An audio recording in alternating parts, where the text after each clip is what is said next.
itu paham. Apalagi saya masuk ke pasar-pasar banyak yang belum pakai masker. Nah ini contoh kecil, berarti dia mungkin nggak paham apa itu PSBB. Nah, nggak paham.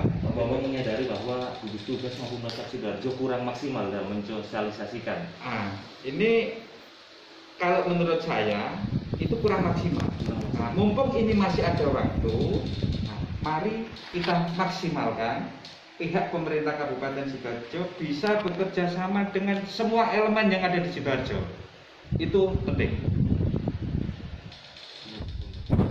Sebelumnya PSBB diterapkan di jam pasar Porong beroperasi selama 24 jam. Kini pasar tersebut hanya buka mulai jam 4 dini hari hingga jam 11 siang waktu Indonesia Barat dan buka lagi pukul 5 sore hingga 9 malam. Dalam pembatasan jam operasional tersebut, apakah Pemkab Sidoarjo telah menimbang dan memikirkan apa dampak ekonomi yang akan dialami para pedagang khususnya kelas ekonomi bawah? Baik, jadi begini Mas Januar, terkait masalah jam operasional pasar ini sudah ditentukan di dalam Pergub, diatur dalam peraturan Bupati Sidoarjo.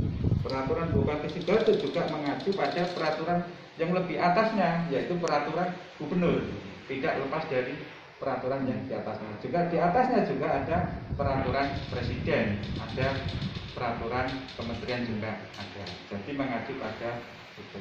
Jadi peraturan Bupati Sidoarjo terkait penerapan jam operasional pasar, nah ini sudah jelas, tapi yang jelas ini sudah sesuai dengan mekanisme situasi keadaan di lapangan. Dan seandainya antara pedagang dan pembeli masih ada yang melanggar, nah, sanksinya harus diterapkan sesuai dengan Pergub yang berada di pasal 29 Pergub tentang PSBB jilid kedua, yaitu Pergub nomor 36 tahun 2020. Nah, sanksi-sanksi itu harus dipelajari betul. Menurut tanggapan masyarakat kebanyakan di sini, pemerintah hanya fokus dalam masalah sanksi bagi pelanggar PSBB maupun physical distancing.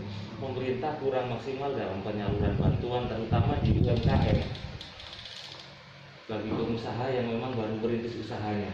Nah ini pasar ini kan banyak sekali pedagang yang baru merintis dan termasuk golongan usaha kecil, menengah atau mikro. Nah ini akankah ada stimulus bagi para pedagang kecil ini lewat Pemkab Sidoarjo mengajukan ke Pemprov atau bahkan ke pemerintah pusat? Ya. Jadi terkait masalah dampak kepada pedagang-pedagang pasar, Mas, terkait hal itu, jadi yang jelas berdampak. Ya mohon maaf, terkait program yang diberikan ke pedagang-pedagang yang berdampak pada COVID-19 ini, saya harap masyarakat jangan berharap yang berlebih-lebihan. Itu harapannya. Karena masalah COVID-19 atau corona ini adalah permasalahan kita bersama. Kalau sudah menjadi permasalahan kita bersama, mari kita selesaikan bersama. Kalau kita bisa menyelesaikan bersama, kita harus bersatu. Semua elemen itu tadi, termasuk pemerintah kabupaten bisa merangkul semua elemen itu. Biar sosialisasi terkait peraturan Bupati nomor 36 tahun 2020 terkait masalah pedoman pelaksanaan pembatasan sosial berskala besar ini bisa dilaksanakan dengan maksimal. Itu. Jadi mengenai program pemerintah yang digadang-gadang akan menyediakan beberapa program termasuk stimulus bagi para pengusaha itu, Pemkab Sidoarjo apakah sudah mengadakan rapat atau koordinasi dengan UPBD terkait? Yang jelas masalah stimulus atau program-program yang rencananya disalurkan ke usaha-usaha kecil, termasuk khususnya yang ada di pasar-pasar, itu yang jelas perlu pembahasan lebih lanjut. Soalnya ini masih proses pembahasan antara eksekutif dengan legislatif. Sekedar aja dari Pak Bambang, apa yang harusnya disiapkan bagi pedagang pasar dan seakan-akan mereka ini saya manut pemerintah dan saya tetap harus menjalankan roda perekonomian saya dalam bertahan hidup.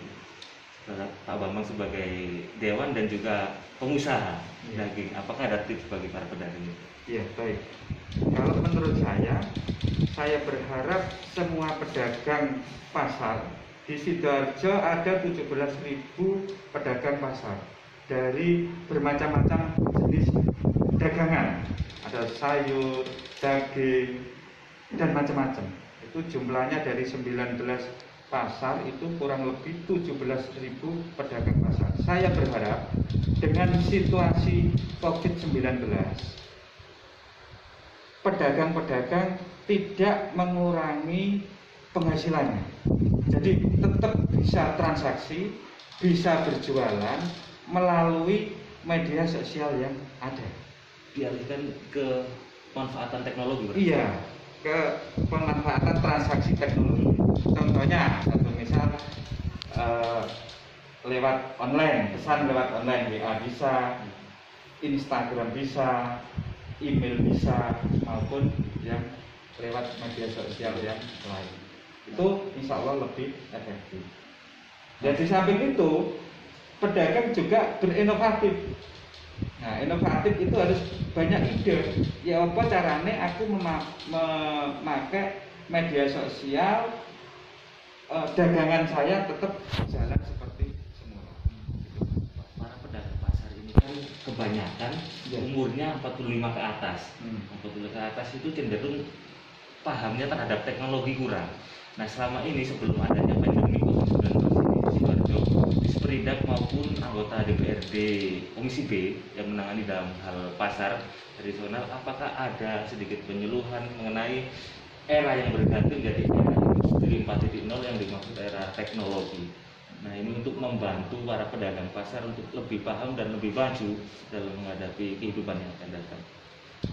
Baik, jadi nanti pedagang-pedagang yang sudah berumur, Mas, nanti tetap kita fasilitasi. Nanti pihak eksekutif bekerja sama dengan legislatif dalam hal membahas terkait itu. Nanti bisa kita tindak lanjuti lebih lanjut, insya Allah seperti itu. Tapi dari hasil sidak Pak Bambang tadi, faktanya di lapangan ini seperti apa Pak, kondisinya para pedagang saat ini seperti apa? Jadi saya tadi komunikasi dengan beberapa pedagang.